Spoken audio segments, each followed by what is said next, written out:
All right. I have Andrew and Joseph not here. The Joseph's not here because he was asking about quiz, and I said, yeah, we're likely to have one.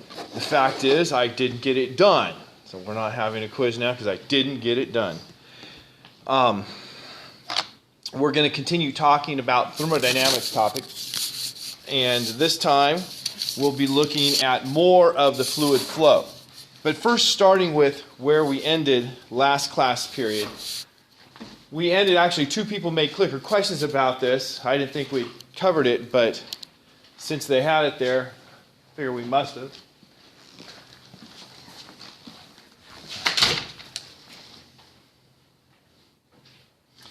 Elevation makes a difference in the air pressure because as you go up, there's less air above you. And since the air pressure is basically the weight of the air above you, as you go up, the air pressure is going to decrease. So Pascal had his brother do an experiment. That's the way you do it. He sent his brother hiking to the top of a mountain with a balloon and a barometer. With a barometer and a partially inflated balloon. Now, some of you, say Tyler, because I know more about Tyler than anyone else just because he wears his Broncos clothes, might be going from here to Denver. If you go from here to Denver, what's happening to your altitude? Tyler was correct. You are going higher. Denver's called the piled high city because you have piled high manure, right? No, it's the mile high city because at least some places in Denver have an elevation that's essentially 1 mile above sea level. Whereas Lincoln, Nebraska is, a couple hundred feet above sea level. So we're pretty close to sea level here. They're a mile higher. Well, there's going to be a lot less air above you there. And so that means the air pressure is going to be lower. And if the air pressure is lower, it has other effects, like less oxygen, which makes your brain not work as well, which makes you root for the Broncos. Yeah, okay. Tyler's laughing at my bad jokes. Yes, that's also untrue. There is less oxygen. People clearly adapt to low oxygen situations. You have people who live, at 14,000 feet, and, you can drive up to Pikes Peak and be at 14,000 feet and not have done anything. But if you try to exercise there, most of us would be in real trouble. But people live there, they exercise all the time, your body does adjust to it. So, that was not the point. The point is, as you go up, there's less air pressure, which also means less of those gases. So, Pascal had his brother hike the mountain to test this. Because we're scientists here, we have the scientific method. You have this hypothesis that the air pressure is due to the weight of the air above you. So if you go higher, a prediction is there would be less air above you, hence less weight, hence less air pressure. So then you do an experiment. What should happen to the balloon if the air pressure drops? And you can speak from practical experience. It should expand. Why would it expand, Colby? Because there's less pressure pushing in. There's less pressure pushing in, but you still have all of that air on the inside that was pushing out. Right? You had a balance. Well, if the air pressure on the outside decreases, then the air pressure on the inside stays this, it would stay the same, but you would have more force pushing out since pressure is force over area, less force pushing in. It pushes out. As it pushes out, we'll see in the next one, as it expands, the pressure drops. And so as that air inside expands, the pressure drops until you reach the point where the force pushing out is equal to the force pulling in.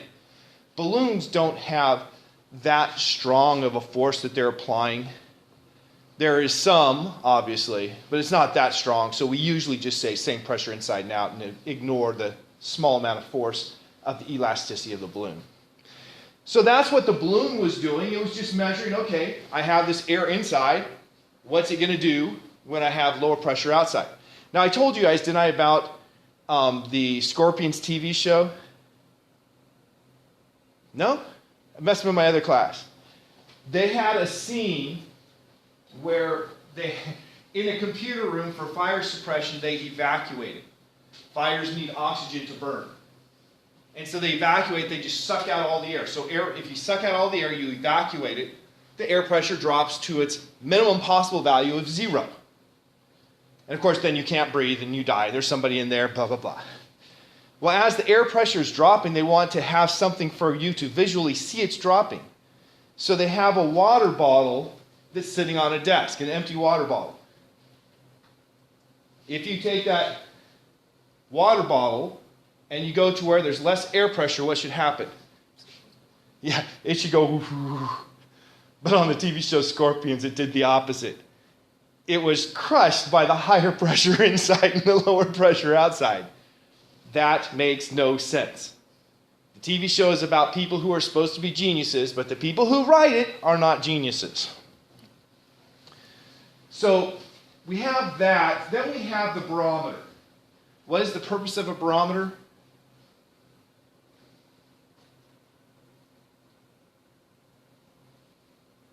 I may not have said when I explained a barometer. It measures the air pressure. And so at the barometer, you're making a direct measurement of the air pressure. With the balloon, you're checking to see if it's doing what you think it should. So that was really two different checks, two different tests of predictions of the hypothesis. Now, after this experiment, had he proven himself right? No, why not? Because you can never prove it. Yes, simply because you can never prove yourself right. He had a lot more confidence, though, right? That's what you get from the experiment, more confidence. You do more experience, you get more confidence until you're like, no reasonable person would not believe because we have this breadth of evidence. But there might be an experiment I do that blows a hole in it. What would I do then? I do an experiment that disproves my hypothesis, then what do I do? Rewrite your hypothesis. Rewrite my hypothesis. I know all of these situations where it appeared right, but I have this one where it appears wrong. So I have to change my hypothesis so it can also explain that experiment. And then, the whole scientific method, the goal is, I now have a more correct hypothesis. So the goal is to eventually get correct by incremental steps. Okay.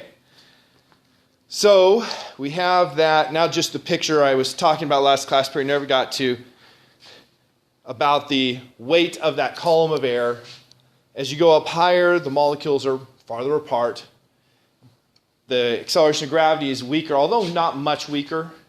I think I mentioned before, for something like the International Space Station out there orbiting the Earth, the acceleration of gravity is somewhere between 80 and 90% what it is on Earth. It's not like it's really low, because that's what we tend to think. So why do the people in there feel weightless? A lot of review questions coming around today. Don't put the review questions on your potential test question, but ones that are on the topic du jour. But why do you feel weightless if you're in the... I know none of us have been there, but if you were in the International Space Station, why would you feel weightless if the acceleration of gravity is like 89% what it is on Earth?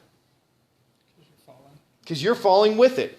Just like if you step off of a cliff, you're going to feel weightless until that moment when you feel really, really, really heavy when you hit the ground.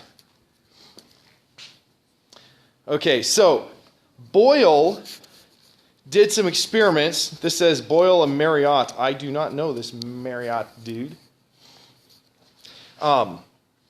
Did experiments on how pressure and volume relate.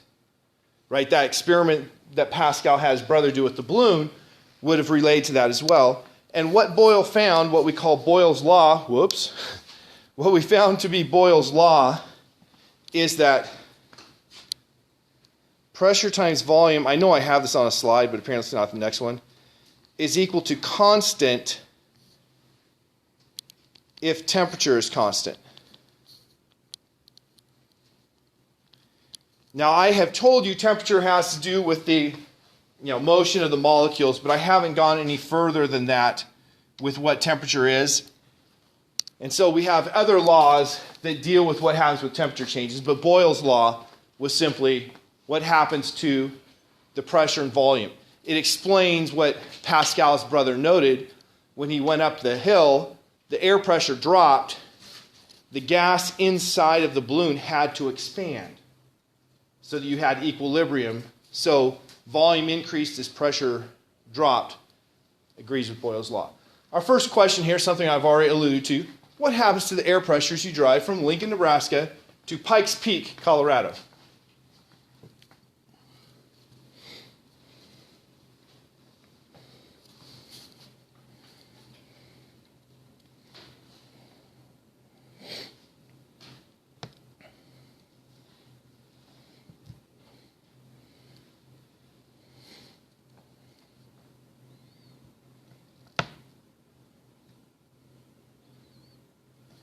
Good move, whoever changed their vote or their answer. Air pressure decreases as elevation increases. What was the explanation I gave for why that rings true?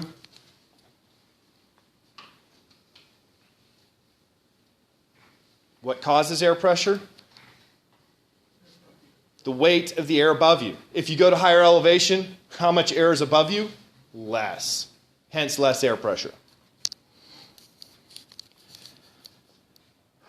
All right, so here's the actual equation for Boyle's law. I stuck that question in between.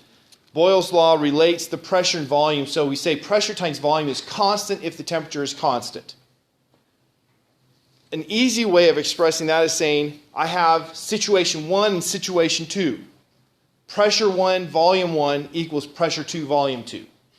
As long as the temperatures are the same and you're talking about the exact same gas. You can't say, okay, now I put more gas in. Well, then you've changed it. So we can take something like this picture here. We have a bigger volume V1, a smaller volume V2. What can you immediately tell me about pressure 1 compared to pressure 2? Higher pressure. Which one's higher? First one.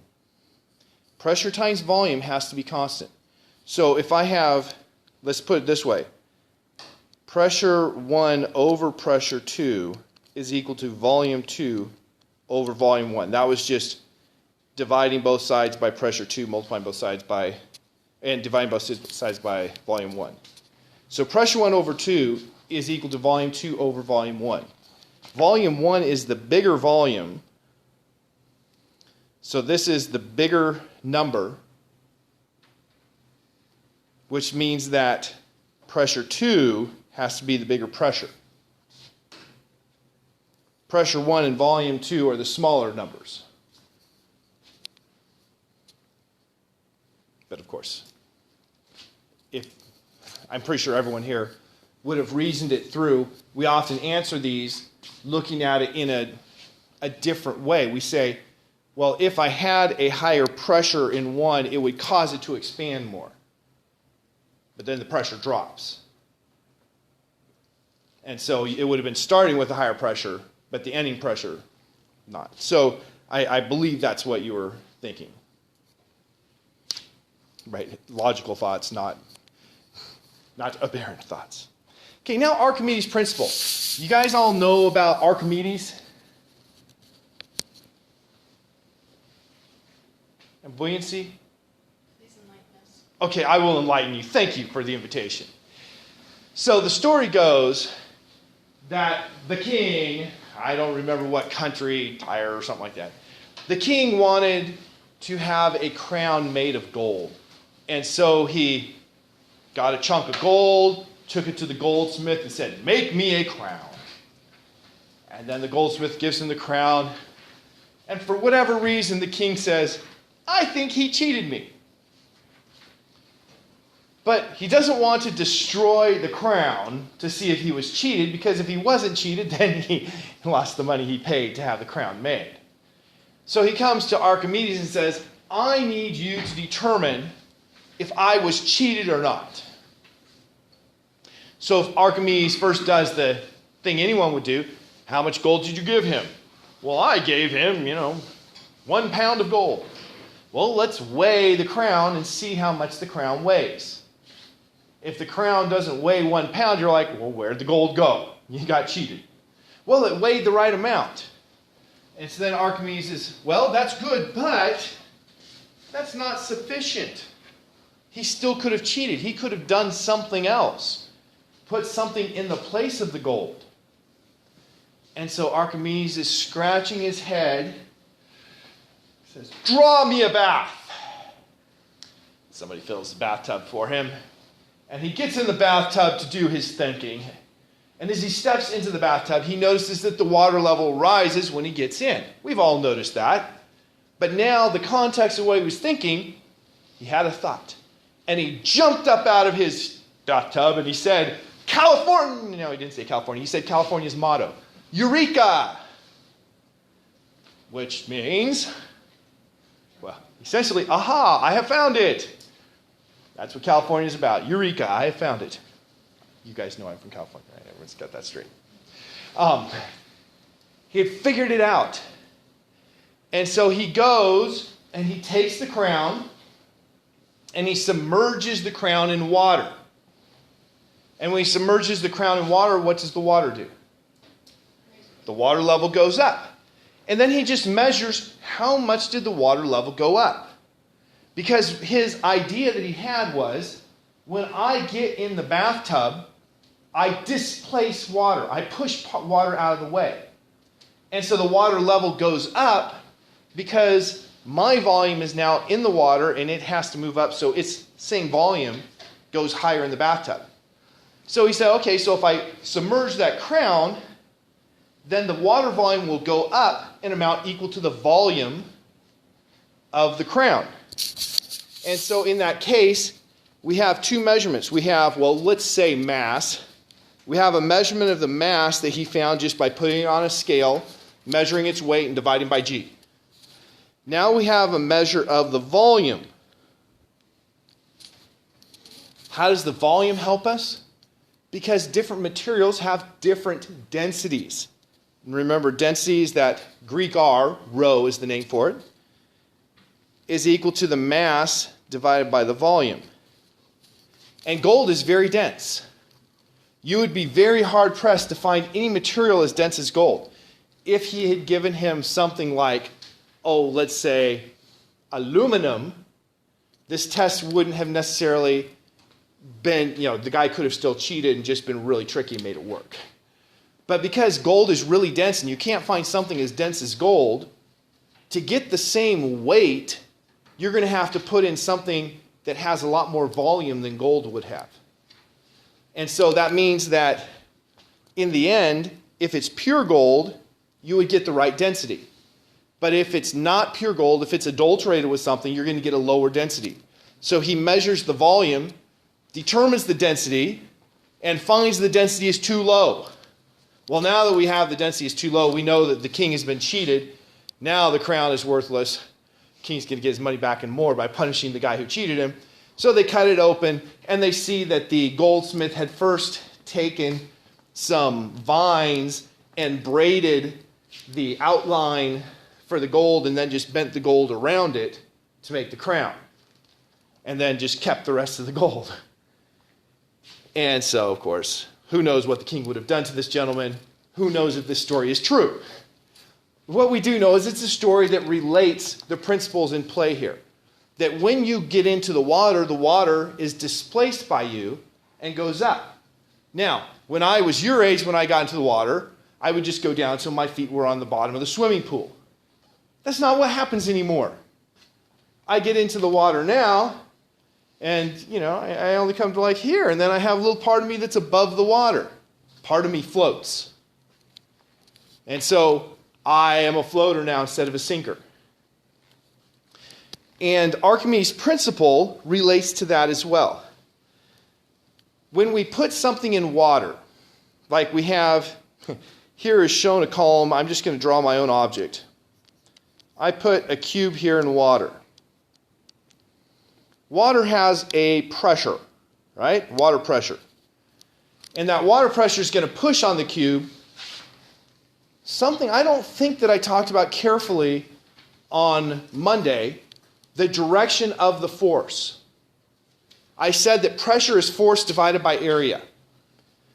That force is always inward. So on the top of this cube, what direction is the water pressure going to apply a force? Down. So I'll put their force water on the top. What about on the side over here? What direction is the water pressure going to push there? Okay, I saw two people correctly identify. Force water on the right side. What about on the left side? It's going to go like this over here. Force water left. And what about the bottom? Bottom, it's going to point up.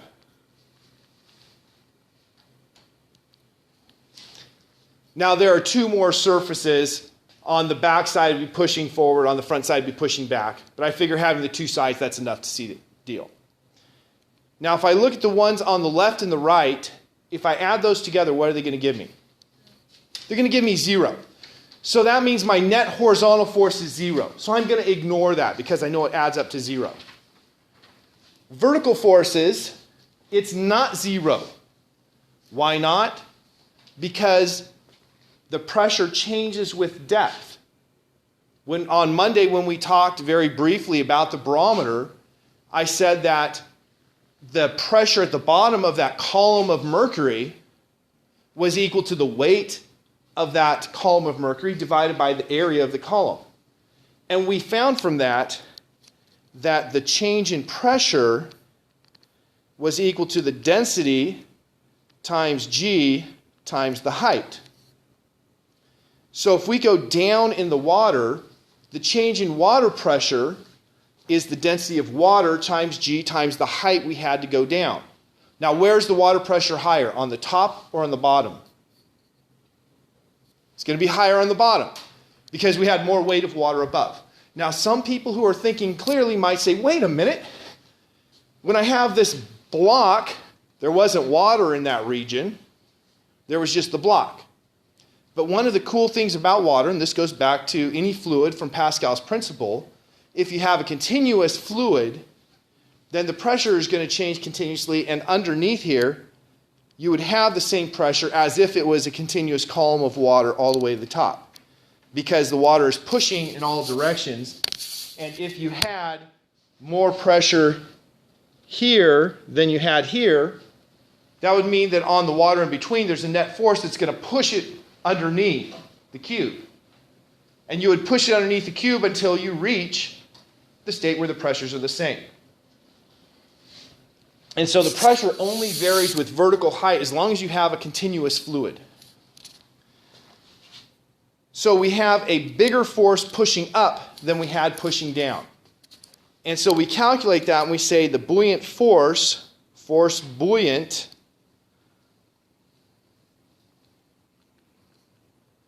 I think that's the right order for O and U. Yeah, I'm pretty sure it is equal to the difference between those forces. Oh my goodness. That was a mistake on my part, I'm sure. I had part of my hand too close. If you have two fingers, it scrolls. Force water on the bottom minus the force water on the top. But the force water is pressure times area, right? Since pressure is force over area, then the force is pressure times area. And so this is the pressure of water at the bottom times the area of the bottom minus the pressure of the water at the top times the area of the top. For my cube, how do the areas of the top and bottom compare? It's a cube. All sides have the same area. So the areas are the same, so I can factor those out.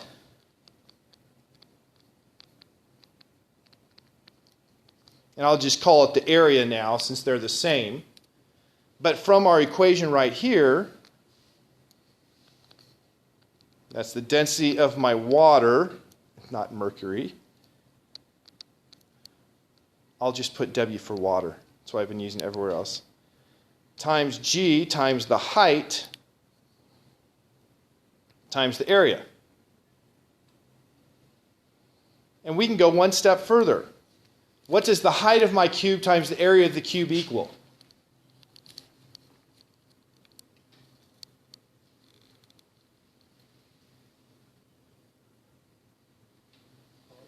The volume. That's right. That is the volume.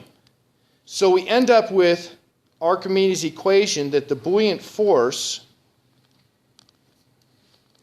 is equal to the density of the fluid times G times the volume displaced. The volume displaced is how much of the fluid you had to move out of the way to put that object in. So if it sinks, like I showed here, the volume displaced is the volume of the object. If it floats, then the volume displaced is only the volume that's below the level of the fluid. So there's the equation for the buoyant force. Now, with this equation, I'm going to scroll back up to the top and look at the words. What Archimedes said is that the buoyant force, the force that's pushing up on an object in a fluid, is equal to the weight of the fluid that was displaced. So, for instance, if you have a bathtub that's filled all the way to the top, and you get in, and the water level goes up like an inch, and then it flows out of the bathtub, of course, and you measure the volume, the weight of that water that came out of the bathtub is equal to the amount of force the water is pushing up on you. And if you sink, what was the net force acting on you? I get in the water and I accelerate downward. What does that tell me about my net force? It's down. So that means the downward force, the force due to gravity, has to be bigger than the buoyant force if I sink. Which means the force of gravity is bigger than the weight of the displaced fluid. If I float, then the net force is zero, because my acceleration is zero. I'm just staying there. And if the net force is zero, what does that tell you about the sum of the forces? I just said that. If the net force is zero, the sum of the forces, by definition, is the net force, is zero. So that means the force of gravity equals the buoyant force when you float. So you have two statements you can make from Archimedes' principle. Number one, if you sink, the buoyant force is going to be less than the weight of the object. If you float, the buoyant force is equal to the weight of the object.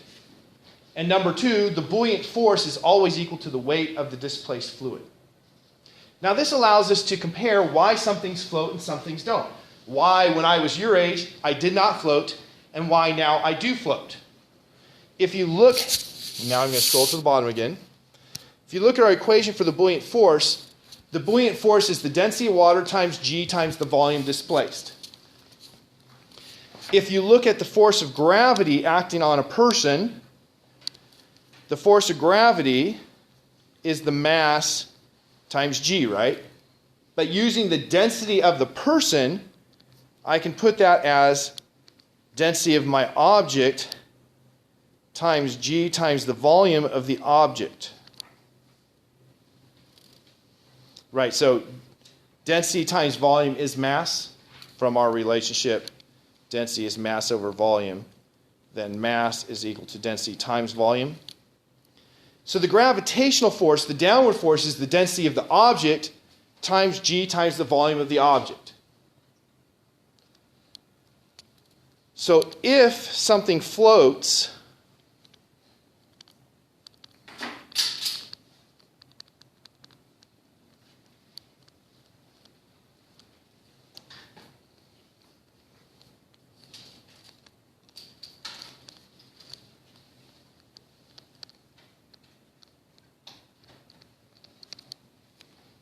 you're going to have, if it's floating, the volume displaced is less than the volume of the object, right? And so if volume displaced is less than volume of the object, what does that tell you about the densities? This one is lower. So what does this have to be? Higher. So if the density of the object is lower than the density of water, since water had to be the higher, it's going to float. Just straight comes from Archimedes' principle. Now, if it sinks, then you're going to not have these equal to each other, but you're going to have the volume displaced as equal to the volume of the object. So if it sinks, you have a different equation. But that's an important outcome. Things that are more dense sink, things that are less dense float. And it all comes from this Archimedes principle. So make sure that you understand how Archimedes' principle plays out and how it predicts that less dense things float, more dense things sink. Any questions before I move on?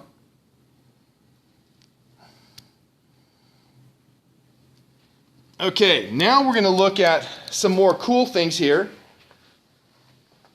Because pressure increases with depth, if you take, here's a coffee can, you drill holes in it. Where's the pressure the highest if we look at this coffee can? I have A, B, and C. Which one has the highest water pressure inside the coffee can? C. What about outside? It's virtually the same pressure everywhere outside because the density of air is very low. The density of air is about 1/800th the density of water. So while there is technically a change in pressure outside, if you go down a foot, it's really not significant. You have to go big distances to be significant because the air density is so low. On the other hand, with the water, the density is pretty high and there's a very significant change in pressure. So you have the net force acting on a little piece of water right there at the hole is going to be the pressure inside times the area of the hole minus the pressure outside times the area of the hole. Well, where you have a bigger pressure inside, you're going to have a bigger net force pushing that water out. And so the water comes out much more quickly, has a higher kinetic energy, because it had more work done because of the higher force and the same distance moved.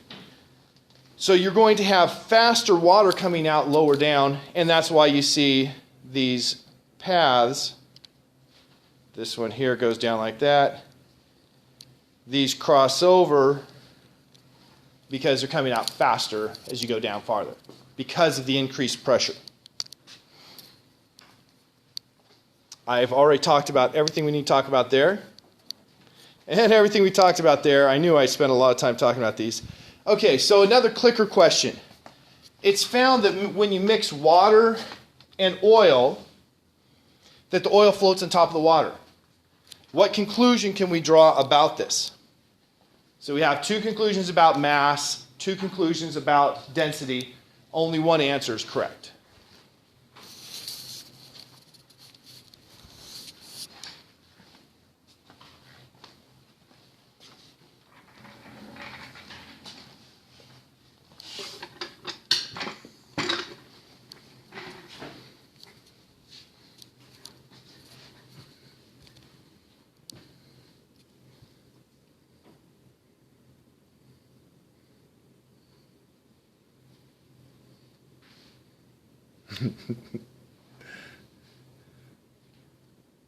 There we go. Okay, every single person was correct. The density of oil is less because less dense things float on more dense things. So when you throw a rock in the water, what does that tell you? And the rock sinks, what does that tell you about the rock? It's more dense than water. When rocks float up to the surface of a field, what does that tell you about the rocks? That they're less dense than the soil. Okay, now we're going to talk about moving fluids. One of the first things to talk about moving fluids is viscosity. Viscosity, how many people have heard the term viscosity? Okay, 4. In what context?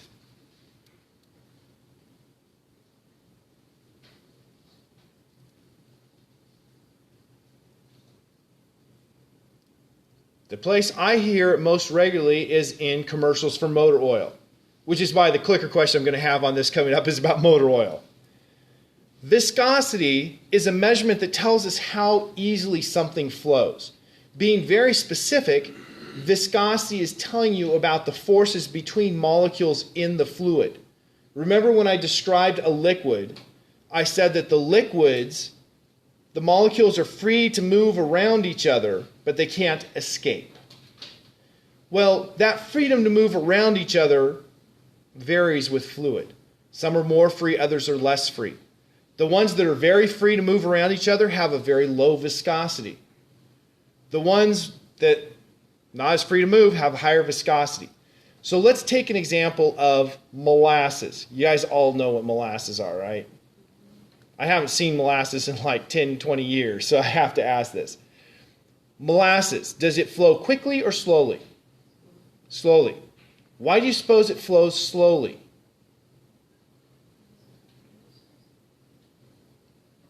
That's just a restatement of slowly. It's because you have more forces keeping the molecules from sliding past each other easily. And so that means it has a higher viscosity. So molasses or honey, those have high viscosities, they do not flow well. Whereas water flows really nicely, has a low viscosity. And there are things with lower viscosities than water.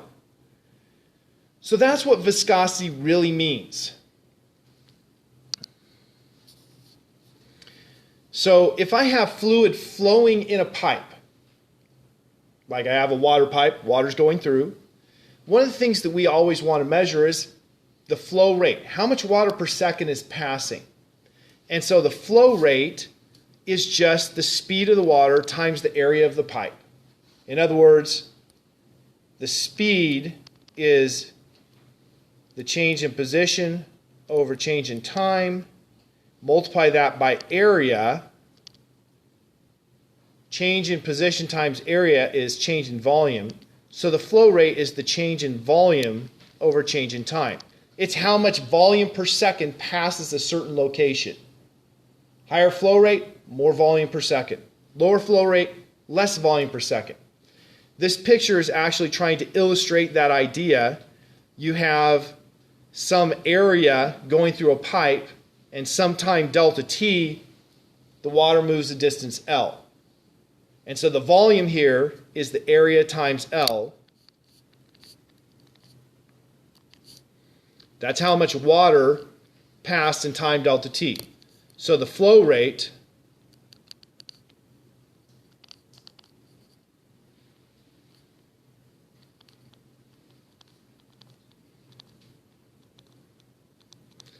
is AL over delta T, and L over delta T is the speed. Just going forward and backward on that.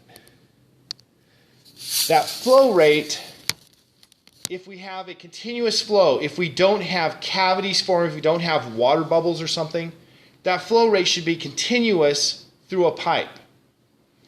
So if that flow rate is continuous, what happens to the speed if I decrease the area? It's going to have to go faster.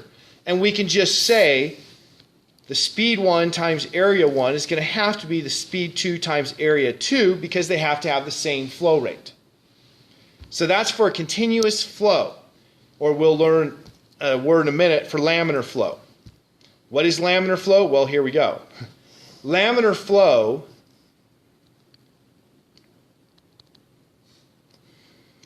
means you have layers. So laminar flow is when your fluid flows in layers. And this picture is to try to illustrate what is actually occurring. If I have water going in a ditch, where the water touches the side of the ditch is not moving. The water is moving. But the ditch is going to put a force to try to stop the water. And so the speed of the water is going to be relatively slow at the edge of the ditch. But if I go toward the center, what happens to the speed? It speeds up. Why? Because water was allowed to flow past water, and so when I got farther away, it was allowed to flow faster. So I'm going to have my speed get faster when I'm farther away from the edge, slower at the edge. Fastest at the center, slowest at the edge. Here's a picture that shows it better. If I have a low viscosity fluid, you don't have to go very far until you reach a uniform velocity everywhere. So if I have like water in a nice big 1 meter main, okay, nobody makes 1 meter water main. Maybe they do. A really big water main. Yeah, the water at the edge for a couple inches is going to be going slower, but you get close to the center and it's all going the same speed because the water's a low viscosity. There wasn't a lot of things trying to make the water not slide past other water. If I have a higher viscosity, like if I was trying to push molasses through my water main, I would have the highest speed in the center because of the higher viscosity. If I try to force the water too fast, I will actually have the water's being pushed and it forms little bubbles. We call this cavitation, forms cavities. And those cavities are actually vacuum. They're places where you were pulling it apart so hard that you had a pressure of 0 bubble develop. And when that occurs, then you start to have what we call turbulent flow. And you hear that. When you turn on a faucet, at low speeds you don't hear much sound. But you turn the faucet all the way open and you start to hear sound rumbling through your pipes. That is because you have turbulent flow in the pipes. You're forming cavities and the water is going like this and banging into the sides of the pipes. I mean, it seems really weird. We don't think of water banging into the sides of the pipes, but when you have those gaps, boom, boom, you do have that happening.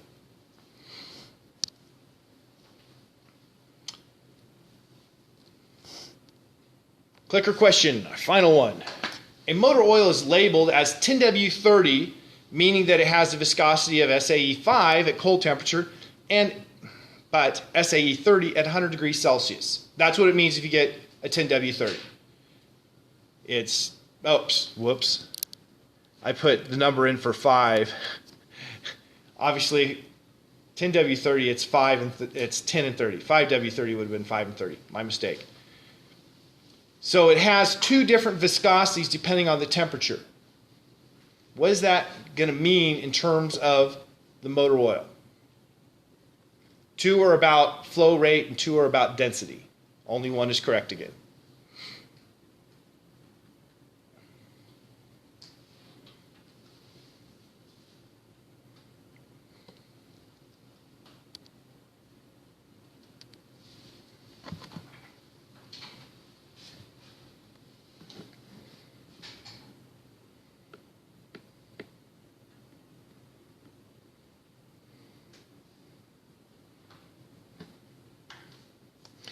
Okay. So, well, that's a horrible color. You can't read that, right? White. You can read white. We had 7, 0, 0, 1. 7 people answered based on what would happen with honey. One person's just incorrect. The correct answer is this one. That motor oil is specially formulated so it does the opposite of what you expect. We know that if it was honey, you heat up the honey, it flows more rapidly. Or for something that makes more sense to me, if I go buy that chocolate shell stuff to put on my ice cream, I heat it up and it flows, I cool it, it doesn't, right? That's what we know for normal materials. But that motor oil is specially formulated so it does just the opposite. At low temperatures, it flows really well. And at higher temperatures, it thickens up. Right? The higher viscosity number, 30, means that it is not flowing as well. The lower viscosity number, 10, means it flows more easily. Now, why in the world would they make the motor oil so it does just the opposite of what you normally would expect? So you use less oil in your car? So it's more effective when it's cold outside? Okay, so It's still effective? when you start up your car, you have motor oil for a simple purpose, to keep metal from rubbing on metal. you want to have just a little layer of fluid in between so the metal doesn't touch metal. Well, when you start your car, it's been sitting there, all the oil has drained out, and you have metal on metal. And so you want that oil to flow in real easily so it will start filling the gaps and making you not have metal on metal. So it's important to have a low viscosity when you first start up the car, which is generally when it's cold. Once the engine heats up, you want that motor oil to not slip out and leave it metal on metal. You want it to thicken up a little so that it doesn't slip out from between the metal parts. And so you want a higher viscosity once you've got the oil there and it's heating up. So that's the reason you have these special grade motor oils. When I was a kid, I was like, why do I want 10W30? I'm just going to put 30 weight motor oil in there. Now, given that I lived on the coast of California, it never got that cold, and it probably wasn't a big deal. But out here in Nebraska, where it gets nice and cold, it's more important to make sure that you have a multi-grade motor oil. All right. Here is a picture to illustrate the difference in laminar flow and turbulent flow. Laminar flow, we have a smooth flow in layers. Shrunk down in size, no problem. The water just had to go faster and kept going. Turbulent flow, it was laminar here because it was smooth layers. I got to change colors again. It was laminar here, but in here it's turbulent. The water is going all directions. And I think you can see from the water going all directions why it would make more sounds and you would hear it. What signals the difference between the two? It has to do with the flow rate, the viscosity, and the size of your tube. And of course, if you have obstructions in the tube, that would also lead to more likelihood of turbulent flow. We are almost getting to my cool demos of the day, which is good because we only have 3 minutes. Here is showing, now friends, don't smoke. Smoking is bad for your health and bad for my health. So just don't do it. You have smoke coming up from a cigarette here. What's happening to the speed of the smoke as it gets farther from the cigarette? It's probably speeding up because you have hot material. Hot materials expand. If they expand, their density decreases. So the smoke is less dense, meaning that it has a buoyant force that's making it go up. If that force is making it go up, it's going to accelerate upward, so it'll go faster and faster. And finally, it reaches a transition point. So right here, it changed from a nice laminar flow to a turbulent flow. And so above that, you see the smoke doing funny things because of turbulence that's going on in the smoke. So here in this picture, you can see the transition from a laminar flow to a turbulent flow and what's fundamentally different. Come on, Bernoulli. Okay. You guys have seen Jupiter, right? This here is the Great Red Spot. And it's a big cyclonic storm. Basically, there has been a tornado on Jupiter for as long as humans have been able to study Jupiter with telescopes. For at least 300 years, there has been a cyclone on Jupiter. And all of the effects you're seeing here, like the funny braided action here, the little swirls, this stuff, all of that is because Jupiter has a gas atmosphere. Gas is a fluid. And you have these fluids flowing, and different fluid speeds result in having turbulence between them, giving us those effects as well as this cyclonic storm. Throwing that out there because it's fun and cool. And everyone should know fun and cool things. Now Bernoulli's principle. Bernoulli's principle is a principle that is built on energy conservation. So this picture here is just there to make us think about energy. We talked about the energy in a spring and in a block when they oscillate back and forth. Well, it's the same type of thing when we talk about fluids. And what Bernoulli found by using his energy balance was for a contained fluid, the pressure plus 1/2, what did you suppose that D stands for? Density. That is the density rho. Times the speed squared is constant. Now if you look at that, 1/2 density times speed squared, that looks a lot like kinetic energy. Because this comes from kinetic energy. Pressure, well, that's not the same as potential energy, but it turns out that if you multiply everything by volume, your pressure times volume, you have the pressure change times volume, gives you the potential energy stored in the pressure. I'm going to write out the full Bernoulli equation. There's one piece he didn't put, or that is not put in the textbook equation.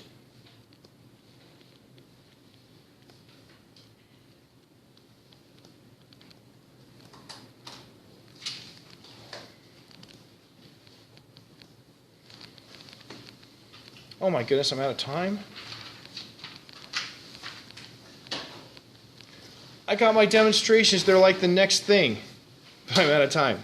Okay, this equation tells you fundamentally that when the speed of the fluid is higher, the pressure is going to go down.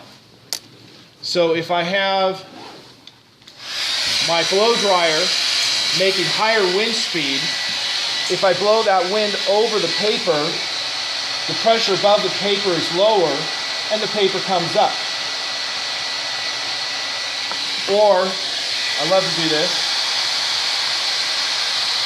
Okay, I can make this held up by my string, but I can tip it. Clearly it's no longer above the end of my blow dryer, but it's staying up there. And the reason is because I had different wind speeds. This drops down until the bottom gets out of the wind. So I have the higher air pressure here. The wind is blowing over the top, a lower air pressure above. The air pressure of the room pushes it up into the wind stream, holding it there. Okay, I'll see y'all Friday.